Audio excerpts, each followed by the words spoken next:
most moneymakers have been done over and over again by different people.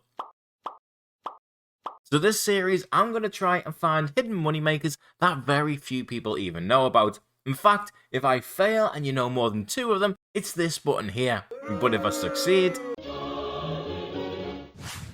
For the first one, you just need a little bit of GP and then use the minigame teleport to the Shades of Morton and then just run south to Berg de Rot. I've probably done this quest where you fill up the shop here at least 10 times on various accounts, yet I needed someone else to tell me that there's actually a moneymaker here. In fact, we put it there ourselves. Thin snail meat is worth 1000 GP each and costs just 6 GP, so every inventory makes you 26,000. And there's a bank just to the south. There's only 10 in stock, so you do have to hot worlds a few times per inventory, but you can do 1 full inventory and bank about once per minute. In 5 minutes, I managed to buy 157, and after GE tax that made me 155k, which works out to be 1.86 million GP per hour. This one requires completion of the quest wanted, and once you've done that, you can purchase white armor from surviving upstairs in the Falador castle. Initially though, you only have access to some plate legs as well as a chain body. To unlock the rest of the shop requires you to kill a large number of Black Knights, and to unlock all of it requires 1300 kills. Of course, the items with the most profit would be in the last 2 tiers, so I decided to do the kills in the wilderness just south of Venenatis' cave in free-to-play just so I could AFK it. It's probably faster just west of Edgeville with pay-to-play gear, but here they're always aggressive towards you and you can just leave it and rack up the kills. Now it did take me around 3 to 4 hours, but I guess that requirement is why these are such good money. And you can keep tabs of your current total points by clicking on the wanted quest in the quest tab. Once you have the kill count that you're going for, you can head back over to Falador Castle, and this time there's going to be stocking many more items. The price of these constantly change, so make sure to check the value and examine on each one to see which ones are currently profitable. For me, that was the gloves, claws and battle axes.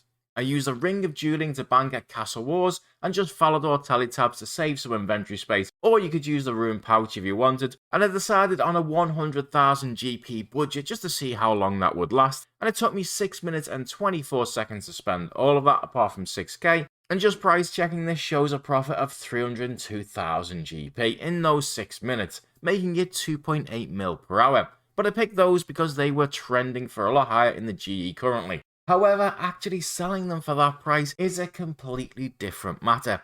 Started off well and the battle axes sold instantly for a nice little profit, and I sold 11 gloves in a few hours, which wasn't too bad, but I didn't sell a single pair of claws until I reduced the price. And I guess the reality is only a few players are buying these currently for Fashionscape, as well as a few collectors, so hardly any sell on the GE each day. When they do, it's mainly collectors that don't want to overpay. So even though at the price I sold them for it would be 4 million GP per hour, doing this method for any length of time will likely crash the price due to the low demand. You probably know about crystal keys and grubby keys, but you can also make money with sinister keys, which you can only get from a few places. Unlike other keys, there's no RNG involved with this one because you always get the same amount of herbs, which is a great item because they're easy to sell on the GE. You do need 49 agility to access the chest though, which is in the dungeon just east of the watchtower, as well as a slash weapon for the web. The keys aren't cheap and 140 cost me just under 3.9 mil. I brought some watchtower teleports and a ring of dueling for fast banking at Castle Wars, and you can open 27 chests at a time because you get the herbs noted. The animation is really slow, but after you use a key on the chest, don't do anything, it just takes a few seconds for the lid to open, and as soon as it closes you can use the next key on it. 140 keys took me 18 minutes and 24 seconds, and as you'd expect, they sold pretty quickly, and I got just under 4.4 million GP back, a profit of 500,000 GP, making this one 1.63 million GP per hour. Now everyone knows that you can buy items from charter ships, but bots ruin it for everyone because the stocks are always low, and it's extremely frustrating for Iron Men that just want to train crafting. Did you know though, Jaggers have just added another 2 ships in Corent. One's in Port Piscarillius, and the other one, which is the one we're interested in, and has a bank right by it, is the one in Land's End. And I was curious how much you can actually make from these before bots come along. As always in any of these methods, check the prices before buying, because they always change. But for me, chisels, glass blowing pipes, fishing rods of all things were a crazy price, lobster pots, soda ash, raw rabbits, and eye patches were the most profitable.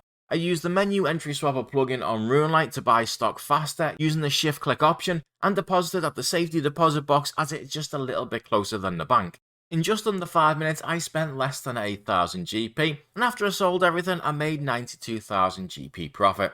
So in a world without bots you'd make 1.7 million GP per hour. Well, probably even more because the market wouldn't be saturated and the prices would probably be higher. This one is so random I'd be surprised if more than 1% of players knew it. The price of standard elemental staffs varies as much as 1k between them, with Earth currently being the cheapest at 970 GP, and Air being the most expensive at almost 2000 GP. Well, you can actually change any staff to a different type by building a crystal ball in a player-owned house, and then simply using a staff on it. All you need for this one is the staffs and house teleports, because you have access to all of your house teleports to teleport to a bank. And if you have RuneLite, you could even change the left click option on the staff to use to make it even faster. Then, rather than selecting the number of the staff that you want to change your current staff to, simply constantly hold down that number. As soon as you see the staff change colour, you can use your next staff on the crystal ball. And once you get your timing right on this one, it's actually fairly quick to do. 200 staffs took me less than 10 minutes, with each one making me about 1000 GP, making it a very respectable 1.2 million GP per hour. Now let's turn up the random level even higher. Honestly, I don't even know what's wrong with me sometimes, finding these completely weird moneymakers. For some strange reason, Broodoo shields with 10 charges are a lot cheaper than Broodoo shields without any charges, and you don't even need to use them in combat to deplete them. You can simply click on them and uncharge them. You can even use RuneLite to make it even faster and a left click option, so it's just incredibly fast. I bought 204 for 880,000 GP. Now unfortunately the most profitable one wasn't selling, but even still I could tell this was going to be crazy money. You just click on each one with the number 1 key pressed down and it will uncharge them all for you. There is a 1 tick delay between each one, so you have to wait a little bit of time before clicking the next one, but it's still pretty fast. It took me less than 4 minutes to do all of them, and then you hit the one major problem with this method, which is not many people actually want Broodoo shields. I've had these in now for 3 or 4 hours, and so far I've sold a whopping 15. Which is terrible, but you might forgive that when you see how much money it is per hour. At current prices, they're going to sell for 1.6 million GP, well, eventually. A 720,000 GP profit for 4 minutes work, which technically is 10.8 million GP per hour. But good luck selling an hour's worth of these or using those G slots for at least a week. I'll have more secret money makers for you soon, and at the end of the year, we'll get to see which are the best.